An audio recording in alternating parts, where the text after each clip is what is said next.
안녕하세요. 미니파이어의 1인 기업입니다. 요즘 어려운 경기 여건 때문에 예상치 못한 퇴사를 하는 경우가 많은 것 같습니다. 갑작스럽게 퇴사하게 되는 경우 새로운 직장을 구하거나 창업을 위한 준비에 오랜 시간이 필요할 수 있는데요. 이런 경우 매달 납부해야 하는 건강보험료가 큰 부담으로 작용하게 됩니다. 직장을 퇴사하면 건강보험 직장가입자 자격이 상실되고 지역가입자로 전환되거나 다른 직장가입자의 피부양자가 돼야 하는데요.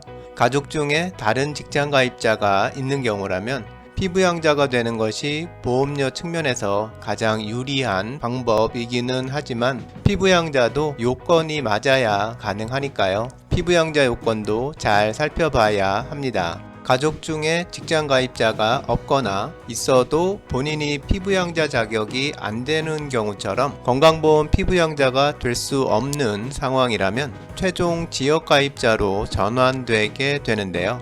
이렇게 직장 가입자였다가 바로 지역 가입자로 전환될 상황이더라도 바로 지역 가입자가 되지 않고 일정 기간 직장 가입자와 동일한 자격을 유지하게 해주는 제도가 있는데요. 이것이 바로 임의 계속 가입 제도입니다.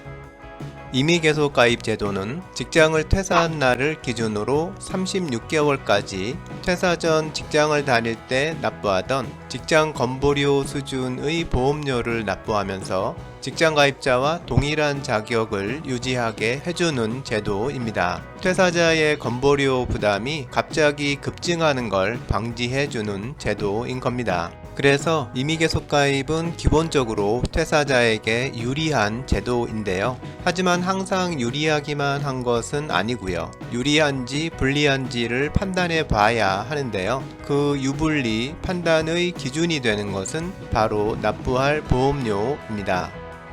비교해봐야 할 보험료는 임의계속가입 대상자가 됐을 때 납부해야 하는 보험료와 지역가입자가 됐을 때 납부할 보험료인데요. 만일 임의계속가입자가 됐을 때 납부할 보험료가 지역가입자가 됐을 때 납부할 보험료보다 많다면 임의계속가입을 신청할 이유가 없는 겁니다. 그래서 임의계속가입을 신청하기 전에는 꼭 두 경우의 보험료를 비교해 보아야 하는데요. 임의계속가입 대상자의 보험료는 퇴사 직전 직장에서 납부하던 보험료 수준으로 생각하면 간단하고요. 지역건보료 계산은 다소 복잡하기는 하지만 관심이 있으신 분들은 본 영상 뒤에 링크해 둔 계산 방법을 참고해 보시면 어렵지 않게 계산할 수 있을 겁니다. 두 가지 보험료를 직접 확인해서 비교해 볼 수도 있지만 임의계속가입 신청 전에 건강보험공단에 문의해 보면 본인의 두 가지 보험료 금액을 확인해 주니까요. 이 결과를 기준으로 어느 쪽을 선택할지 결정하면 됩니다. 오늘 영상에서는 퇴사 후 임의계속가입자가 되는 것이 더 유리한 상황에 대해서 두 가지 사례를 정리해 보겠습니다. 최근에 직장을 퇴사한 퇴사자의 상황을 설정해서 어떤 경우에 임의계속가입 제도를 활용하는 것이 퇴사자에게 유리한지 확인해 보겠습니다. 임의계속가입을 하면 안 되는 경우에 대해서는 다른 영상으로 공유해 두었으니까요.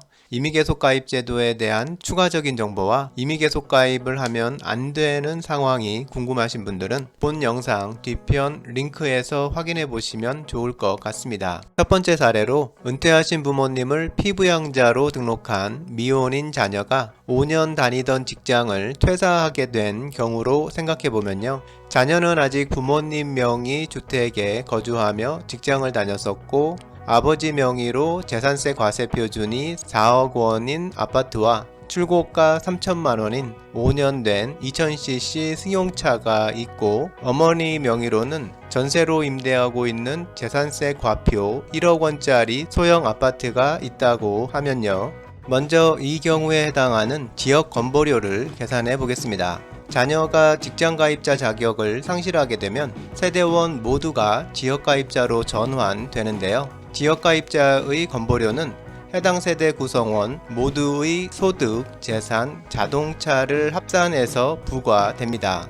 이 경우 아버지 명의인 아파트, 자동차와 어머니 명의인 아파트까지 모두 합쳐져서 보험료가 계산되게 되는데요. 계산해 보면 지역 건보료는 대략 21만원 정도가 예상됩니다. 자녀가 퇴사 전 직장에서 월 10만원인 보험료를 납부했다고 한다면 이미 계속 가입 시 보험료도 10만원 정도에서 산정될 테니까요. 이상에서 보면 지역 건보료가 이미 계속 가입 보험료보다 2배 이상 높은 걸 볼 수 있습니다. 이런 경우에는 당연히 이미 계속 가입을 신청해야 하는데요. 자녀가 이미 계속 가입을 신청해서 부모님을 피부양자로 등재하고 자녀는 3년 내에 이직하거나 창업을 통해서 건보료를 적정한 수준으로 관리할 방법을 모색하는 것이 필요한 상황입니다. 두 번째로 부부 모두가 20년째 직장 생활을 하고 있는 맞벌이 부부인 경우입니다. 맞벌이 직장 생활 동안 남편 명의로 재산세 과세표 준 7억 원인 거주 중인 아파트 한 채와 1050으로 월세를 받고 있는 재산세 과표 1억 원짜리 소형 아파트 한 채, 그리고 5년 된 출고가가 3천만 원인 2000cc 승용차가 있는 상황인데요. 남편이 다니던 회사 사정으로 퇴사를 하게 된다면요. 이 경우는 먼저 남편이 직장인인 아내의 피부양자가 될 수 있는지부터 확인해 봐야 합니다. 퇴사자인 남편 명의 재산으로만 본다면 아내의 피부양자가 될 수 있는 상황이지만 월세를 받고 있는 임대주택의 사업자 등록 때문에 최종적으로 아내의 피부양자가 될 수 없는 상황입니다. 만약 월세를 받고 있는 아파트가 아내 명의였다면 남편은 아내의 피부양자가 될 수 있었을 겁니다. 그래서 남편의 지역건보료를 계산해보면 거주 중인 아파트, 임대 중인 아파트, 승용차를 기준으로 보면 남편의 지역건보료는 대략 25만원 정도로 예상됩니다.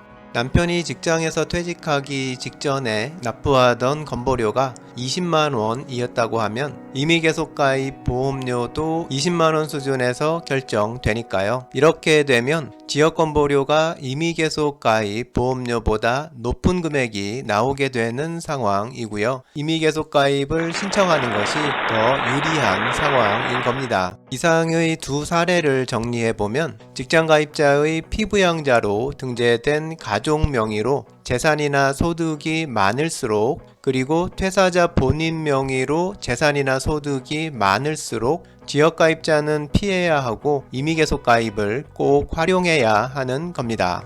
퇴사자가 지역가입자를 선택할지 이미 계속 가입자를 선택할지는 주어진 상황에 따라서 달라지게 되는데요. 오늘 살펴본 사례는 상황을 아주 단순화시킨 내용이고 실제 상황은 이보다 더 복잡할 텐데요. 본인의 상황을 잘 파악해서 유리한 방향으로 결정하면 좋을 것 같습니다. 오늘 영상에서는 이미 계속 가입을 꼭 해야 하는 경우에 대해서 정리해 봤습니다. 퇴사자 본인이나 가족의 재산, 소득이 많을수록 지역건보료가 높게 산정되게 되니까 이미 계속 가입을 활용하는 것이 더 유리해지는데요. 본인의 상황에 맞는 현명한 선택이 필요합니다. 좋아요와 구독 부탁드립니다.